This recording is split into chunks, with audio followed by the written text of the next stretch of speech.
In 2009, I was devastated by the war between Israel and Gaza.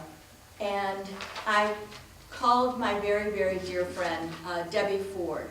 Debbie Ford has this amazing process called shadow work. And I became a coach in her process. And my thought was, Debbie works with individuals, but maybe we could take this amazing process and do it across cultures. So I called Debbie and I said, so Debbie, have you had an Arab or a Muslim go through this program? She said, yes, one. And I said, oh, great, Debbie, one.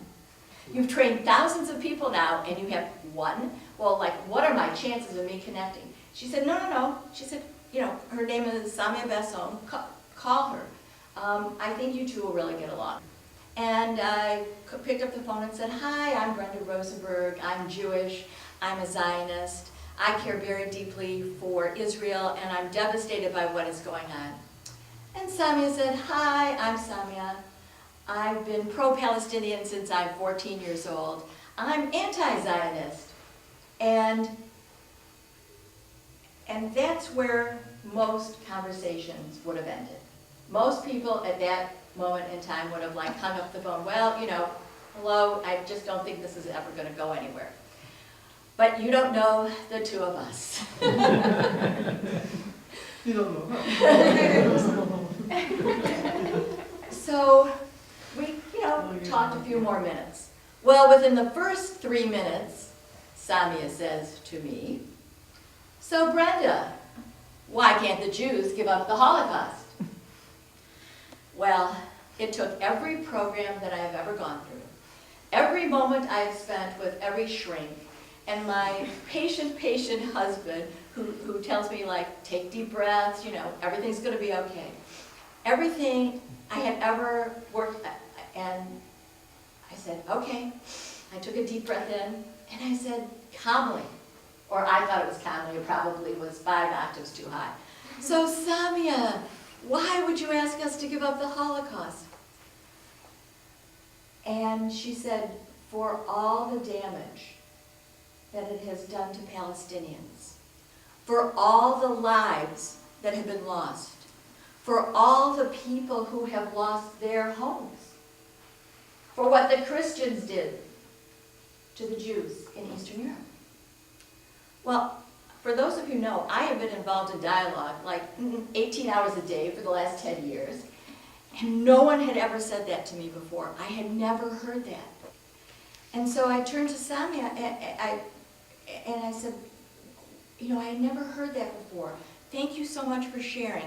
And it was a big shift for us. And Samia said the most brilliant thing I had ever heard. She said, so Brenda, how can we use the Holocaust? How do we use the pain that both our people suffered? How can we use it instead of it using us? I was invited to speak at Monmouth University with my Children of Abraham project. And I called and I said, well, we have this new project going, and my friend and partner, Samia Bahsoun, lives 10 minutes away from the university. And I didn't hear about the group, by the way. And she had not heard of this group. I heard it from her. So they said, sure. And so I packed my suitcase. You have to understand, I never met her. But I packed my suitcase and I arrived on her doorstep. And it was instantly like we were sisters. But that day, Monday, April 20th, in 2009, was Yom HaShoah, Holocaust Memorial Day. And in my suitcase, I had the prayer. My synagogue, and most of our synagogues in America and around the world, ask us to say a prayer on Yom HaShoah for a specific person. And I brought that with me. And at the same time, that same day in Geneva, at the United Nations Conference on Human Rights, Elie Wiesel, the Nobel Prize winner, was verbally abused and called a Zion Nazi. And Ahmadinejad, in his opening remarks, was one word short of totally denying the Holocaust and saying that Israel needed to be wiped off the map. And on the same morning, we're on our way to the conference. And I said to Samia, Samia, I brought my candle. It's Yom HaShoah. What do you think we should do? And so in the middle of a circle of 80 leaders of different peace groups from around the world, Samia Bahsoun, a Muslim American Arab, lit the candle and said the prayer that I brought with me. Samia, could you please read the prayer? So she's going to make me do that, no? So this is a prayer that Jews around the world during Hashoah Holocaust Remembrance Day, they get a name. For some of you who are not familiar with this, they get a name with the name of a person to remember, as Brenda was explaining. And this is a prayer that they read in memory of that person who died at the Holocaust. As I light this candle, I vow never to forget the lives of the Jewish men, women, and children who are symbolized by this flame.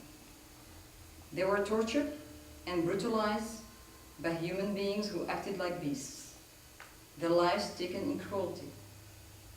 May we be inspired to learn more about the 6 million brothers and sisters as individuals and as communities, to recall their memories throughout the year so that they will not suffer a double death.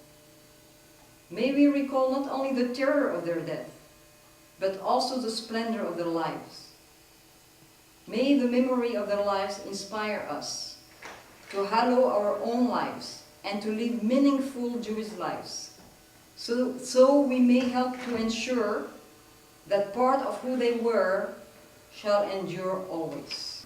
And then I added, may we take the time to pray for the Palestinians who lost their lives, loved ones, and homes, and to pray for all those who have suffered by the cruel hands of others.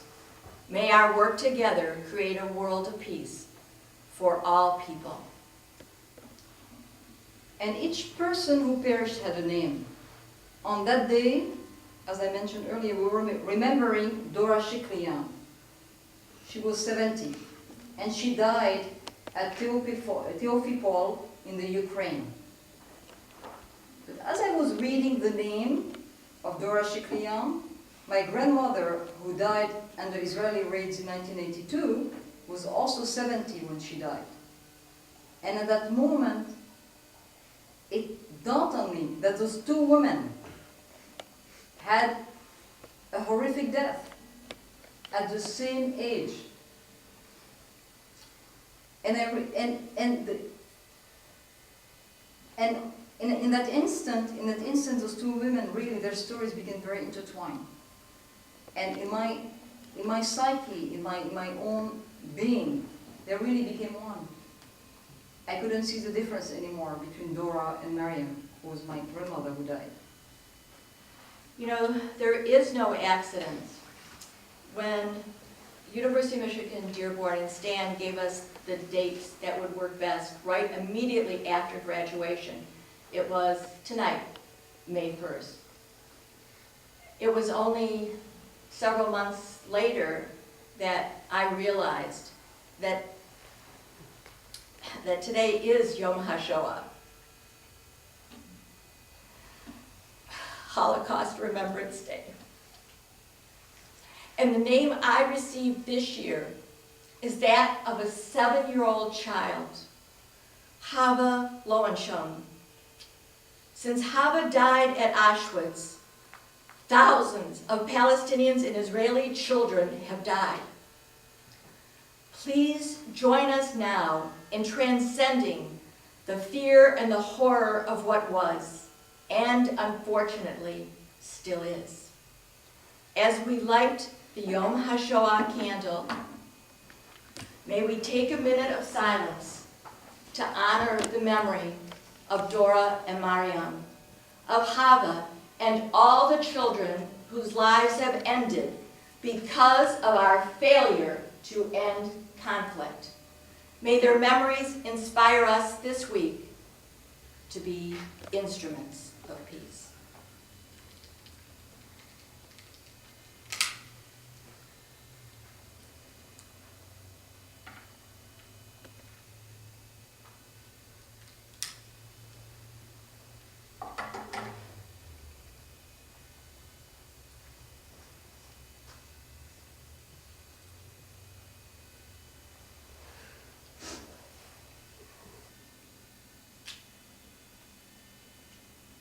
this is why Brenda and I started this journey together about 2 years ago, and this is why we created Tectonic Leadership.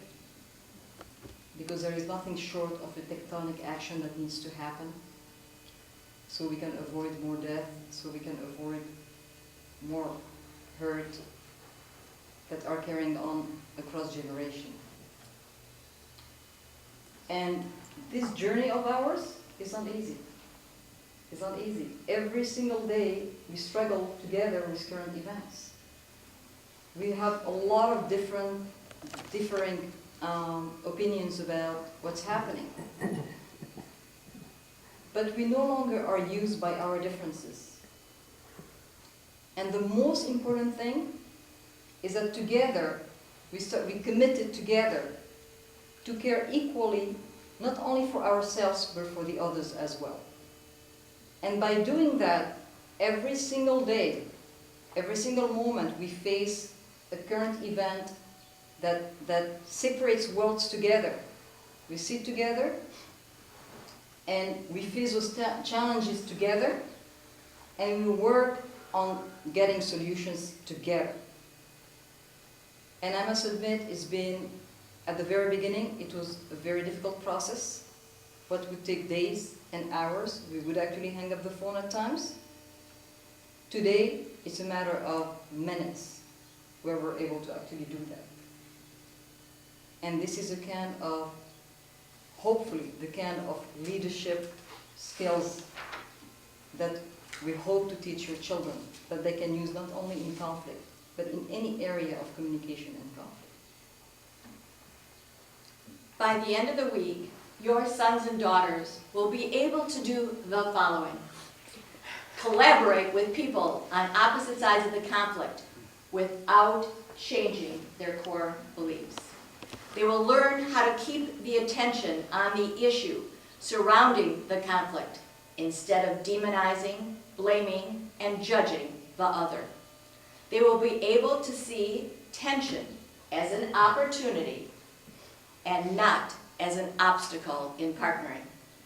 They will understand that being committed and disciplined to care equally about self and other is essential to building trust, transforming conflict, and sustaining relationships. They will sign on the dotted line. They are willing to be committed to this and disciplined to these concepts. They will be inspired and better equipped to transform conflict in their personal life, on campus, Stanley and Avi, you will be happy to know, in the workplace and in their communities. So these are the leadership skills that we're going to teach them. Given that both Brenda and I are from a business background, we also know one thing, is that a lot of dialogue groups, a lot of leadership programs, they start one place and they end in another place. So we thought about the last 2 days of this program. We're going to teach your sons and daughters how to write business plans, how to write their resume, their bios. A lot of them are going to have graduated or are going to graduate. They're going to learn how to do projects, how to identify goals, how to do milestones, and really execute on a plan. Because you could have all the right intentions, but if you do not have a plan, and if you do not have very well articulated goals and milestones, you're not going to be, you're basically just learning something and shelving it. So we're also going to teach them a lot of the skills that we have practiced in our business lives as well.